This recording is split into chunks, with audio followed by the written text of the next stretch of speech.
Good morning, Facebook, and good morning, Caitlin Pyle. How are you, Caitlin? Good, Neil. Thanks for having me. Well, thank you. I'm really honored to have you on this Facebook Live event. And before we get started, I just want to congratulate you. You've had an amazing success, and it's wonderful. It's inspiring. So, from all the Facebook people out there to you, thank you very much for all you're doing for us. Oh, thank you. Thank you. It's what I live for, really. Great. So I just want to take a few minutes of your time. I know you're a busy lady. I know you got a lot going on. So tell me, you've created this two courses, and how did you get that? Was that your first entrance into the business world on your own? Yeah, well, online business, yes. So I was a freelancer. I was a freelance proofreader from actually starting back in 2007 is when I had my first paid gig as a proofreader. Didn't really start taking it pro until 2011, and then slowly grew it, and it became my primary source of income about summer of 2012. And I had, in 2013, I made over $40,000, I think $47,000 gross revenue as a part-time freelance proofreader. And then in 2014, it was a little bit less, but I took like 3 more vacations. So it was like 43,000. And so that was really cool. And still, again, with part-time hours, anywhere between 20 and 30 hours per week. You know, some weeks were a lot more packed than others. And the months that I got to more than $5,000 in revenue as a proofreader, those were the busiest, but it's definitely possible, and it was worth it, you know, just have a little extra. It was really, really cool. And then in 2014, November 2014, so a little less than, or a little more than 3 years ago now, I started proofreadanywhere.com, and that was my first foray into online business. It was a blog. I didn't even know that I was a blogger until like a year after I'd been blogging. Right. And yeah, it's grown. We've done over $3.5 million in sales, but that's not the cool part. The cool part is seeing so many people use proofreading just the same way I did as a springboard into more stuff. And there's tons of people who are really happy with proofreading by itself, and I love that. I think the world needs proofreaders. That's why I'm doing what I'm doing. I'm a crusader for other entrepreneurs to use proofreaders to polish their content. And so if there's any people in my audience that just, you know, stay with proofreading, I love that. But there's so many that I've also seen do exactly what I did, and they launch into blogging, they add on other skills, they learn so much more stuff, but they all started with proofreading. And so now my passion is to just help people start with one skill that then they can create a ripple effect. So they master one skill and it just kind of spreads out into their world even more. Yeah, you know what, and I'm going to circle back to that. You've really piqued my interest. I want to learn more about that. But tell me something. Do you think that there are, on your site, you do a really good job of explaining who you think would be a good proofreader and who might not be. But do you think there's any personality markers that might say, hey, that's me, I should do this? Yeah, for sure. Definitely detail oriented. And so if you've ever been sitting in a restaurant menu or just walking down the street, reading signs, things like that, and even sitting in church on Sunday maybe, or getting letters home from teachers at school, I've always been that kind of person where the errors just kind of jump off the page and you're just like, how did that get past, 5 teachers or, all the church staff or whatever? Then it's a sign that you could be a proofreader for sure. And good patience too. You have to be able to sit and read. So if you don't like reading, then that's not a good sign. Right. Now, what really jumped out at me when I was reviewing your course is in the very first page you talked about confidence and motivation. And it seems to me that that's something that no one else is really talking about when they're trying to help people get into an online business. So why is that especially important in this line of work, or how do you motivate and get your people going to be successful? Yeah, so that's a great question, and there's not really a simple answer, but what I like to do is teach people kind of it's like a holistic approach. So it's not just how to do the thing, it's how to get the work as well. And then we like to bring it full circle with creating a work at home lifestyle that serves you instead of that, you're a slave to, basically. And so one of my mantras is that the confidence will come once you know what you're doing. And it's really no fancy way to say it, but people want confidence before they get started, and they don't understand why they're not confident. And it's because you don't know what you're doing yet. The natural byproduct of knowing what you're doing and learning a skill is confidence. And so, and same thing with motivation. They want motivation before they get started. They want motivation before they get results. Well, motivation is a byproduct of you taking action and getting results. And it doesn't matter what the results are. You know, if you can get motivation with even just the smallest win. And so completing one unit and passing a quiz, something like that, making progress, that's when you get motivation. But if you sit and wait for motivation or confidence before you get started learning a skill, you're not going to learn anything, you know. And there's a lot of people out there that they're like, well, I'm just not ready yet. I'm like, guess what? You're never going to be ready. And the people that are on the bus that aren't ready, they're at least going somewhere, whereas you're at the bus stop waiting for the ready bus. And I always say the ready bus is never going to come. You might as well get on a bus with a bunch of scared people that are at least going somewhere, right? And you can learn as you go. Yeah. I might use that, the ready bus. I might use that. It's not going to come. Yeah. That's good. So tell me something else. You talk about, I'm a little confused. Would you say for a newbie in this industry, is it a flexible gig, or do they have to work at night and that's the start? Or tell me a little bit about what a newbie should expect, hours that they'd be working in the beginning after they, start working. Yeah. So you don't have to work at night. It really is flexible. It depends on what job you get. And so if somebody, and what the deadline is. And so if you work with a client who has a book that they need proofread by Friday, you're probably, depending on how many words it is, what the subject matter is, how long it's going to take you, if you have to shuffle your schedule around, you might charge them accordingly for that. And so, a lot depends too on proofreading. Your rate and how much money you can make depends on how quickly you can read, how long it takes you to make the technology you're using. So if you print out the entire book and you mark it on paper and then you have to scan the pages back in, that's obviously going to make your bottom line go way down because of the time that you're spending just on logistics. But if you use an iPad or Google Docs or something like that, then it just changes the game. And that's how you can increase your income, is by just being more efficient with the technology you use. And so just doing that will shave off a lot of the time and increase your revenue. And then as you get better at the technology, as you get better at doing the actual work, then you'll see you can get more done in less time. Obviously, there's still going to be a cap because you're still exchanging time for money in some regard. But it's really cool to get paid for reading. Right. Now you along those same lines, you say that many of your students make between $1,000 and $3,000 a month, and I know you can't guarantee that, but are these people working 20 to 30 hours? Are they working 50 to 70 hours? No, nobody works 50 to 70 hours that I know of. If they are, then that's crazy, and maybe they should cut a few things out of their schedule at that point, because there's no way to live, I think. I think a lot of my people come to me and they want to make a supplemental income, and they have kids or they have a job and they want to pay off some debt, so they want to supplement. And so the ones who are working more hours might be working a full-time job and then they're trying to proofread on top of that. I don't necessarily recommend working that many hours on top of a full-time job. It really should only be like 1 or 2 clients.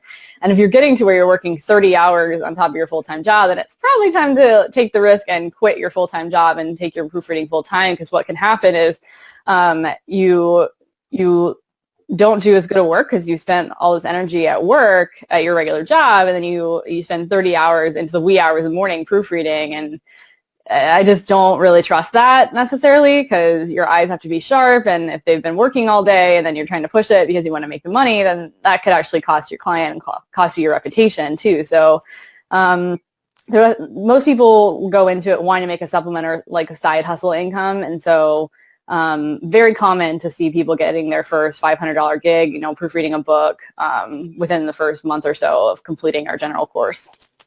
Very cool. And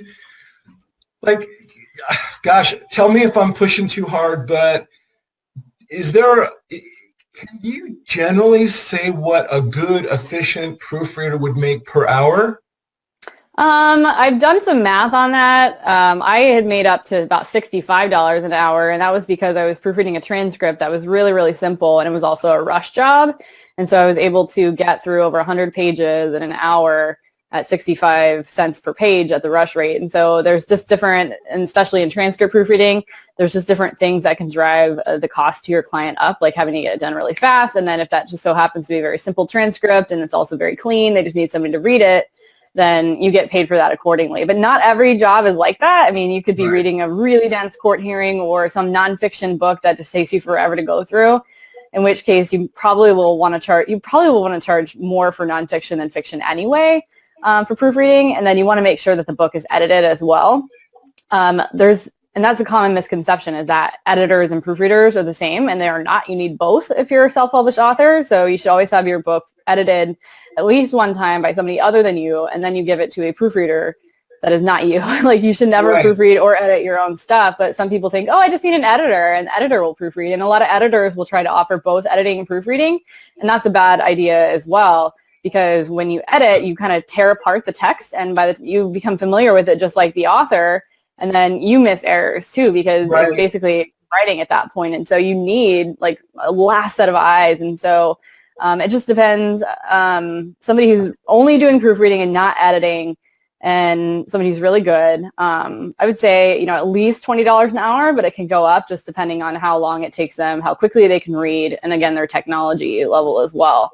But my top has been about 65. Well, that's inspiring. I mean, that's phenomenal. What I love, this is going to sound nuts to people listening, but I'll tell you what I love about what I've learned about what you're doing. Number one, I like that you don't open the marketing sector or sections until people pass the other part.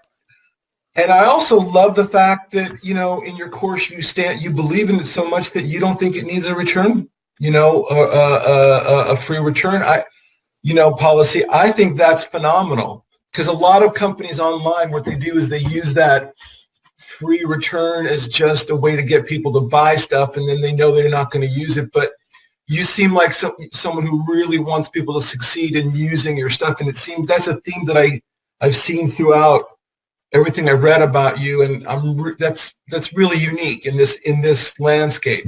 Yeah, and it depends on how you approach it. We approach our courses as actual courses, and so in the same way that you wouldn't walk up to a professor, 3/4 of the way through a course and be like, sorry, this isn't for me, I want my money back. I'm the professor in this case, and I've created a course. If you consume the content, you're not getting your money back. You've consumed my intellectual property in the same way that you would in a college course, and you got value out of it, and you choosing not to use it is not my fault. And so we make it very, very clear, if you are not ready to commit to this, then do not enroll. I do not want you in my course if you're going to try to act like it's a pawn shop and, hey, I need money, so give me my money back, or I'd like this $500 to spend on something else after I've gone through the entire course. And I just don't take that kind of crap from people, to be frank. Well, you know what? A, I think that's great. And B, I'll bet you that's why a lot of your students are successful, because they don't start unless they're ready to really do it. They're committing. They know they're committed. Yeah, and they know they'll have everything they need too, and we make sure of it. Yeah, whenever I do a review, I always look for the problems, and I read a lot of reviews from students and this and that, and I'm just not people seem to be really happy.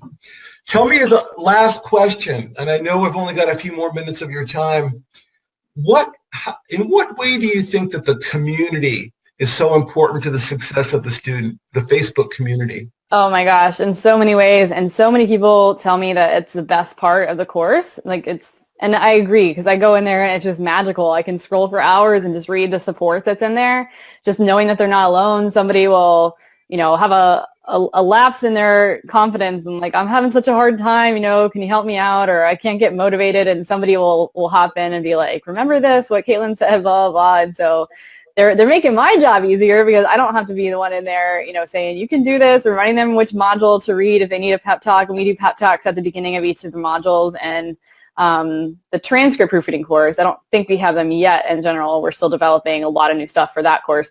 But we do like a pep talk, and regardless, throughout both courses, there's a lot of encouragement just to say, hey, at this point, you're probably feeling this, this, and that. It's very common.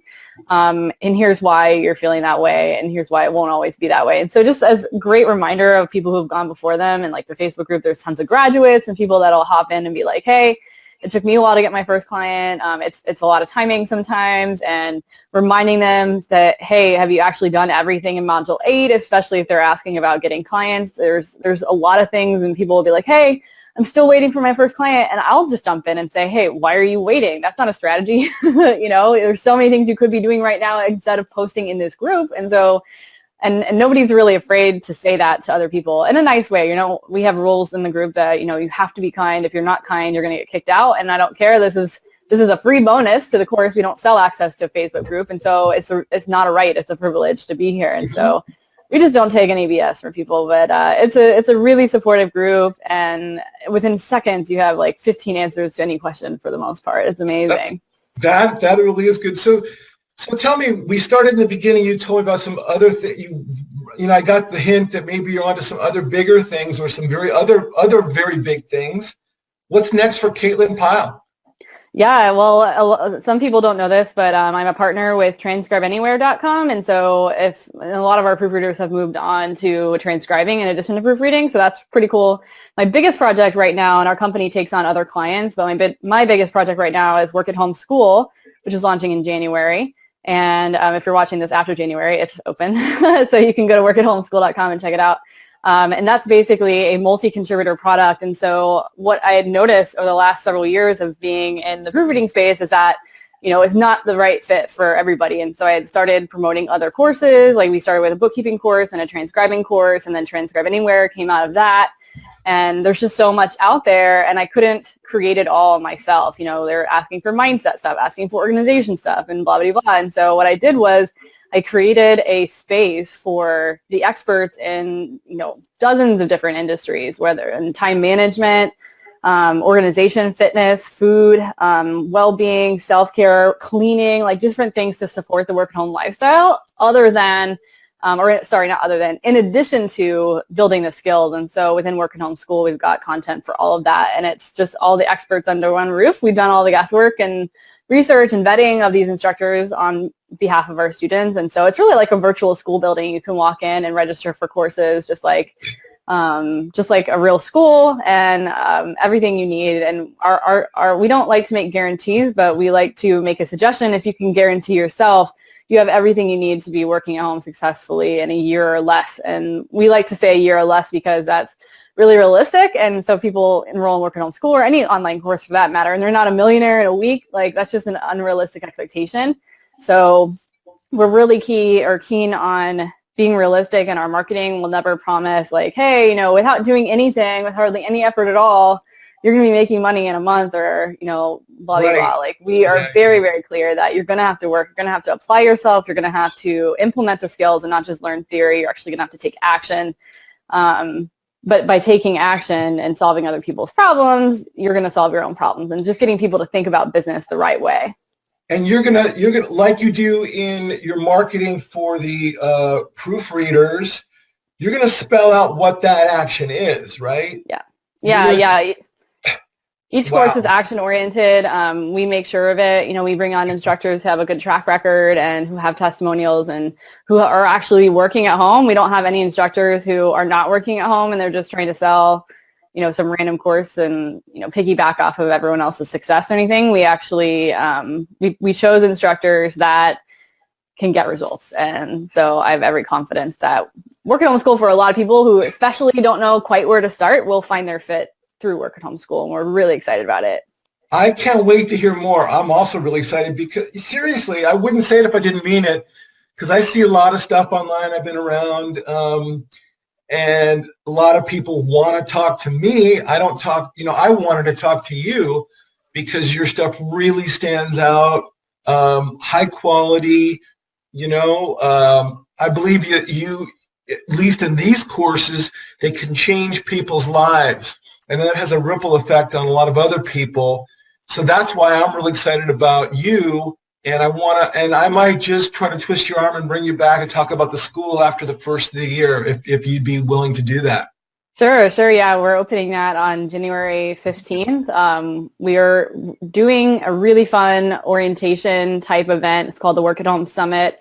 And all of the instructors within Work at Home School are speaking in that summit. And so it's very unique in comparison to a lot of other summits where it's just, random people pull from every which way and they're just, Sure. a lot of interviews and stuff. And we're doing it in interview style. The unique thing is that all the speakers are contributors and instructors within Work at Home School. And so we're opening Work at Home School January 15th. And then we're kicking that off 2 weeks later where you can actually attend this online conference and get a good idea of who's an instructor, who's teaching what, and what speaks to you and help you find your fit even faster. Well, I think I know what my next review is going to be on, Caitlin. Make it easy. I like to make it easy. Well, I want to thank you very much. And for the people listening and watching, check out my review of Caitlin Pyle's classes on Proofread Anywhere. I've done a thorough investigation. There's one little tip, which I'm not going to give away here. I want people to go to my post, read it. There's a tip that I think is critical and it's going to help you make the decision whether or not this is for you or not. But I think this is a great fit for a lot of people. I want to thank you for what you've done for a lot of other people, and thank you for coming on the Facebook Live event with me today. Thank you, Neil. It's been great. Okay, I'll be in touch. Merry Christmas and Happy New Year, Caitlin. Merry Christmas. Thank you. Okay.